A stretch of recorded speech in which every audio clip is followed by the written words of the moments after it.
Muy bien, continuamos con nuestro curso La Guía Total de Photoshop CC 2018. En esta clase vamos a hablar sobre los formatos de archivo.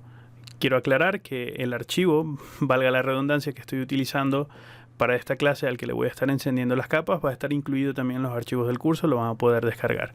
Sé que todavía no hemos hablado de capas, sé que todavía no hemos hablado sobre encender y apagar capas, no se preocupen, esto lo van a entender más adelante. Yo estoy encendiendo y apagando las capas porque me va a ser mucho más sencillo para mí ir explicando esta clase paso a paso. Entonces, lo primero que quiero hacer es presionar Control Shift S para que guardemos este archivo. Pueden ver que ya este es un archivo PSD, es uno de los archivos que les voy a enseñar más adelante de qué se trata. Pero Photoshop nos permite guardar en muchos formatos de archivos. Nosotros no vamos a utilizar todos en este curso. Más adelante me gustaría enfocar un curso únicamente dedicado al tema de los archivos, un curso breve. En este caso yo voy a ir muy a fondo porque es un curso de la guía total de Photoshop y vamos a utilizar los archivos más frecuentes que se van a utilizar cuando estamos trabajando dentro de Photoshop. Entonces voy a cancelar esto por acá, no voy a abrir todo esto y voy a hablar sobre el primer archivo que vamos a estar utilizando en este curso y uno de los archivos más comunes que van a estar utilizando a la hora de trabajar con Photoshop. Y es el archivo JPG o en inglés JPEG. Sería la pronunciación del formato. Esto se los digo por si más adelante están buscando cursos o ven algún tutorial en inglés, pues ya saben que si alguien se refiere a JPEG, se refiere al archivo JPG. De hecho, es probable que a mí durante el curso se me salga también. A veces un poquito se me sale el gringo falso. Mal chiste. Bien. Bueno, ¿qué características tiene el archivo JPG? Primero, es un archivo de una sola capa. No va a conservar todas las capas que tenga Photoshop. En este caso, por ejemplo, yo estoy utilizando un archivo de Photoshop que tiene muchas capas, pero al guardarlo como JPG, todas estas capas se van a perder. Es decir, el archivo de JPG se comprime en una sola capa única y se guarda de esa forma. Y hablando de compresión, el archivo JPG se comprime de una forma muy abrupta y hace que la compresión sea de muy baja calidad y por lo tanto el resultado de la imagen final es de una baja calidad. Esto no quiere decir que utilizar imágenes en JPG sea una práctica mala. De hecho, durante el curso lo vamos a estar utilizando con mucha frecuencia, pero a nivel de fotografía, por ejemplo, si es lo que les interesa y quieren trabajar con fotografía, maquillaje digital, diseño web, publicidad, etcétera, trabajar en formato JPG no siempre no es la mejor opción, no es la opción más adecuada. ¿Por qué? Porque cuando nosotros guardamos un archivo JPG, nosotros podemos elegir la calidad de la compresión de ese archivo. Si nosotros elegimos una calidad muy baja, el archivo se va a comprimir muchísimo, va a perder muchísima calidad, pero va a pesar muy poquito. Y esto nos puede convenir en algunas ocasiones porque a veces nosotros necesitamos archivos de menos peso para enviar por WhatsApp, para enviar a un cliente, para enviar por correo electrónico, para enviar una corrección previa, etcétera. Pero sabemos que los archivos, o ya se los estoy diciendo de antemano, los archivos profesionales, los archivos originales, nosotros los vamos a mantener en formatos con toda la información dentro para que no se pierda nada. Cuando nosotros guardamos un archivo JPG y elegimos una compresión de alta calidad, la diferencia con respecto a una compresión de alta calidad y una baja calidad no es mucha, pero la diferencia en cuanto al peso del archivo sí es bastante. Y en muchas ocasiones la diferencia en cuanto a la calidad de la imagen no se aprecia muy bien, o sea, no es muy fácil de detectar por el ojo humano. Dependiendo de la imagen, obviamente, y dependiendo de la resolución, todo esto que les estoy explicando ahorita depende del tamaño del archivo, del tamaño en píxeles, etcétera. ¿Ok? Entonces, bueno, esto nos va a permitir un trabajo de un archivo de menor tamaño que va a ser más fácil de enviar por teléfono. De hecho, es el archivo más común que se utiliza para enviar y publicar imágenes dentro de sitios web, porque obviamente pesa muy poquito y cuando tú tienes un sitio web tratas de que las imágenes pesen lo menos posible para que el sitio web cargue rápido. O los teléfonos. Muchos teléfonos ahora toman fotografía en RAW y toman fotografías en RAW también. Eso es un formato que vamos a ver más adelante. Pero la mayoría de los teléfonos tienen la opción de tomar fotografías en formato JPG. Ok, entonces bueno, estas serían las características del formato JPG. Es una sola capa, compresión de baja calidad y algo muy importante, el formato JPG no conserva la capa de transparencia de un objeto. ¿Qué es la capa de transparencia de un objeto? En este caso tengo el fondo bloqueado, voy a hacer doble clic, lo voy a desbloquear. Yo apago el fondo y pueden ver que se ven todos estos cuadritos blancos y grises. Esto sería la transparencia de la imagen. Si yo guardase esta imagen como JPG, Photoshop va a tratar de que todo lo que sea transparente dentro del archivo, Photoshop lo va a rellenar con un color blanco. Y de hecho no lo va a rellenar Photoshop porque Photoshop es caprichoso, no. Lo va a rellenar porque simplemente JPG, el JPEG, el archivo JPG no soporta el canal de transparencia dentro de una imagen. Por lo tanto, todo lo que sea transparente lo va a llenar de un color blanco. Entonces voy a encender el fondo otra vez para que sigamos leyendo nuestro texto. El siguiente formato es el formato RAW. Es un formato que se captura con una cámara digital. Es el formato que tú puedes, si tú tienes una Nikon, por ejemplo, si tú tienes una Canon, si tú tienes un dron, incluso algunos teléfonos ya toman fotografías en RAW. Entonces tú puedes tomar la fotografía en RAW. Y el RAW es un formato personalizado. Cada dispositivo que tome una fotografía va a personalizar su formato de extensión de archivo RAW. Por ejemplo, las cámaras Nikon creo que guardan en NAF. Las Canon, que yo por ejemplo yo utilizo Canon, las Canon graban en un formato CRW. Y esto no quiere decir que las cámaras el archivo de la cámara Nikon o el de la Canon sea mejor. Estos simplemente son archivos distintos de un archivo RAW. Un archivo RAW es un archivo que contiene muchísima más información. Es un archivo de altísima calidad capturado por una cámara digital. Es un archivo que tiene mucha más información sobre lo que está ocurriendo en las zonas que tienen sombras o en las zonas oscuras de una fotografía. Y es un archivo que tiene mucha más información también del lado opuesto sobre lo que está ocurriendo en las zonas que tienen mucha más iluminación. Es el formato ideal para capturar fotografías. De hecho, ya antemano se van a dar cuenta que a lo largo de este curso de Photoshop yo voy a estar hablando mucho sobre fotografía y muchas de las fotos que vamos a estar utilizando en el curso van a ser fotografías tomadas por mí. Y en muchas ocasiones nosotros vamos a trabajar con JPG, pero en la mayoría de las ocasiones cuando estemos trabajando con fotografía, nosotros vamos a trabajar con formato RAW, porque es el que tiene más información. El formato RAW puede ser editado con una flexibilidad altísima por editores como el Camera Raw, que viene incluido dentro de Photoshop, o el Camera Raw de Lightroom, por ejemplo, u otros programas que se pueden aprovechar de toda esa información adicional que tiene el archivo para aprovecharnos nosotros de eso y obtener un mejor resultado. Entonces, bueno, de eso se trataría el formato RAW. El siguiente archivo sería el formato DNG o DNG en inglés. Es un formato de licencia abierta y es un formato de archivo para fotografías. Aquí creo que me faltó este texto. Vamos a colocarle fotografías e imágenes RAW. Es decir, como les comenté antes, tu dron, tu cámara fotográfica, tu teléfono, cualquier dispositivo distinto que utilices, tu cámara GoPro también, que tome una fotografía en formato RAW, cada dispositivo le va a poner un nombre a un archivo, ¿cierto? Porque ya les identifiqué que, por ejemplo, la Nikon tiene su propia extensión de archivo, el Canon tiene también su propia extensión de archivo.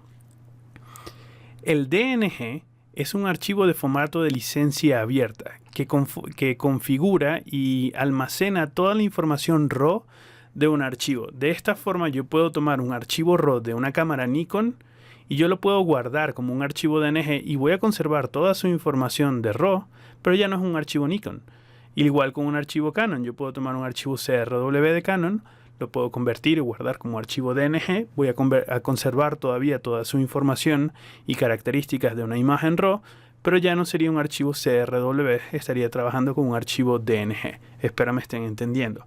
Entonces, como es un formato de licencia abierta, esto es un formato que creó Photoshop, que creó Adobe, y creó la licencia y el código abierto para que todo el mundo lo pueda utilizar y de esta forma se pueda, de cierta forma, entre comillas, homogenizar el trabajo entre imágenes RAW que se estén utilizando. El siguiente archivo es el formato PSD. El formato PSD es el archivo nativo de Photoshop. De hecho, este archivo que estamos utilizando ahorita es un archivo PSD y muchos de los archivos de este curso son archivos PSD. Cuando yo presiono Control Shift S para guardar Photoshop, es el archivo que viene por defecto para guardar un documento. Es .psd.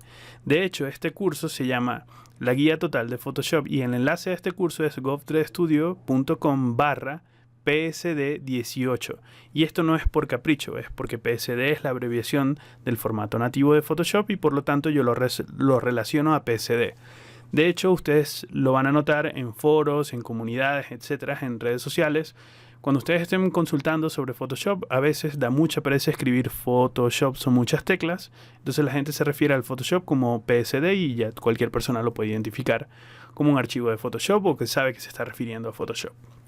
Entonces PSD es un archivo nativo de Photoshop, guarda todas las opciones de Photoshop, guarda capas, guarda ajustes, guarda todo, absolutamente todo lo que le hagan al documento se va a guardar, pero tiene un límite de 2 GB. Ningún archivo PSD va a pesar más de 2 GB. De todas maneras, para ello hay una alternativa cuando queremos mantener archivos de Photoshop muchos más pesados, más allá de un archivo PSD. El siguiente archivo es un formato TIFF. Es un formato bastante utilizado porque te guarda todas las opciones de Photoshop. Te guarda capas, te guarda ajustes, te guarda un montón de cosas. El tamaño límite es de 4 GB, así que en teoría es un poquito más grande que el archivo PSD, el archivo anterior que les aquí había explicado. Pero tiene un acceso a capas limitado. La ventaja del TIFF es que si yo guardo este archivo como una imagen, por ejemplo, y lo guardo como un archivo TIFF, y me voy a otra computadora que tenga Windows 10, Windows 8, Windows 9 instalado, por ejemplo, y yo le hago doble clic a una imagen TIFF, el archivo no se va a abrir, porque no está asociado al visor de imágenes de Windows. El archivo TIFF tú lo puedes asociar al visor de imágenes de Windows y tú puedes ver el archivo TIFF como si estuvieses viendo una imagen JPG o como si estuvieses viendo una imagen normal descargada de internet. Pero se va a tardar un poquito más en abrir el archivo porque va a pesar un poquito más y mientras más pesa el archivo más se va a tardar en abrir porque estás viendo la imagen pero estás viendo también toda la información de las capas adentro. No vas a poder encender y apagar las capas porque estás dentro del visor de imágenes de Windows. Para trabajar con las capas tendrías que abrir el archivo TIFF dentro de Photoshop y poder manipularlo. Pero nuevamente, el archivo TIFF te permite guardar todas las opciones de Photoshop, tiene un límite de 4 GB y tiene acceso limitado a las capas. El siguiente archivo es el archivo PSB o PSB. Es un archivo nativo de Photoshop también, pero no es el que viene por defecto a la hora de guardar. De hecho, voy a confirmar y voy a presionar Ctrl+Shift+S. Y a la hora de guardar, yo puedo guardar .psd, pero más abajo yo tengo por acá la opción del PSB, que es el Photoshop más pesado. Es el siguiente que viene en la lista. Si lo quieren relacionar con algo mentalmente, para que tengan el ejercicio mental, es como Photoshop Big, como Photoshop grande, Big en inglés, ¿ok? Y guarda, por lo menos ese es mi ejercicio mental para que no se me olvide, o cuando estaba aprendiendo Photoshop. Entonces guarda todas las opciones de Photoshop. Es igualito a un archivo PSD, solo que el límite ya no viene determinado por el tamaño del archivo, sino por el tamaño de los píxeles. Y este tipo de archivo soporta imágenes de hasta 300.000 píxeles en cualquier dirección. Y estos son archivos muy, muy grandes. Estos son archivos para hacer fotos panorámicas en gigapíxeles, por ejemplo. No sé si han escuchado ese término, pero hay fotos que son gigapíxeles, que ya no trabajan en megapíxeles, sino que son gigapíxeles y son fotos gigantescas, que son creadas a través de la superposición de muchas fotografías. Pues bueno, el archivo PSB te puede permitir trabajar con ese tipo de archivos que tengan hasta 300.000 píxeles en cualquier dirección y obviamente te guarda todas las opciones. Un archivo súper cómodo para cuando quieres exagerar un poco. De todas maneras, en este curso vamos a tratar en lo posible. Yo voy a ser siempre muy compacto y a pesar de que nosotros vamos a tener archivos PSD que van a pesar mucho, yo dudo que lleguemos a tener un archivo que pese más de 2 GB. Realmente es bien complicado. El siguiente archivo es un archivo PNG. Es un archivo que, al igual que el archivo JPG, es una sola capa. Pero a diferencia del archivo JPG, el archivo PNG soporta el canal alfa. Es decir, soporta la transparencia de una imagen. Es decir, si yo guardo esta imagen como PNG, esta transparencia se va a conservar. Cosa que yo voy a poder colocar detrás de todas estas capas, cualquier imagen, una playa, una montaña, un desierto, etc. Y va a quedar detrás. Es la diferencia principal con respecto al JPG. Y es uno de los archivos que también se utiliza muchísimo dentro de los sitios web, porque de acuerdo a cómo lo guardes para optimizar para sitios web, y más adelante en este curso nosotros vamos a ver cómo guardar imágenes para optimizarlas para sitios web, estos archivos pueden pesar muy muy poquito. De hecho, los logotipos en cada uno de los banners de cada uno de los sitios web a donde entren, la mayoría, no sé, el 98% de todos los logotipos en internet son archivos PNG, porque son archivos que deben conservar una transparencia. El siguiente archivo es un archivo GIF. Al igual que el JPG y el PNG, son archivos de una sola capa.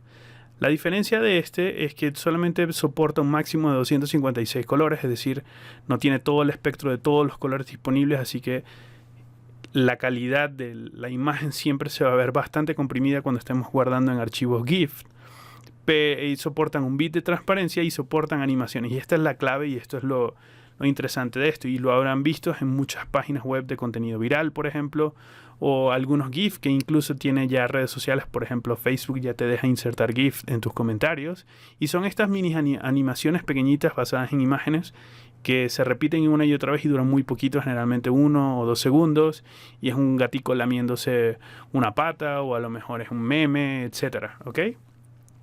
También lo vamos a utilizar en este curso porque más adelante nosotros vamos a aprender cómo hacer GIF y seguramente vamos a aprender cómo hacer memes también.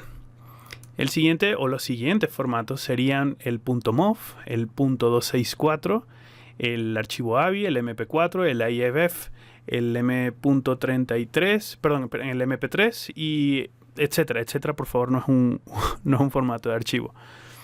Todos estos formatos de archivos no quiero extenderme mucho en ellos, pero son distintos formatos de archivos de audio y video. Cada uno tiene unas características específicas. Si quieren saber más sobre ellos, les aconsejo se metan en Google y en Wikipedia hay un montón de información sobre cada uno de estos archivos. Yo se los comento porque son archivos de audio y video que voy a estar utilizando en este curso y nosotros vamos a utilizar con frecuencia. Y por último, el archivo PDF, que sería el documento nativo de Adobe para compartir documentos, guardar imágenes, etc. Es un archivo que utilizamos para enviar cotizaciones con clientes, etc. Esos archivos PDF nosotros los podemos abrir también en Photoshop, lo vamos a ver más adelante. Y la característica principal que tienen los archivos PDF es que una de las positivos es que nosotros podemos proteger esos archivos con contraseña. Entonces, es una clase muy breve, es mucha teoría lo que estamos viendo. Nosotros vamos a utilizar muchos de estos archivos. Tengan un poquito de paciencia porque no todos los vamos a empezar a abrir o a utilizar de golpe. Los vamos a ir viendo poco a poco. Pero ya saben que cuando estemos más adelante en el curso, sobre todo en esta primera unidad que es el todo sobre conocimientos básicos, cada vez que ustedes tengan una duda sobre los formatos de archivo, ustedes pueden regresar a esta clase pues para verlo. De todas maneras, en la práctica nosotros vamos a ver qué significa cada una de estas características dentro de cada uno de los archivos, dentro de cada uno de los documentos que vayamos a hacer dentro del curso. Eso lo vamos a ver más adelante. Entonces me despido por esta clase y nos vemos en la siguiente. Hasta luego.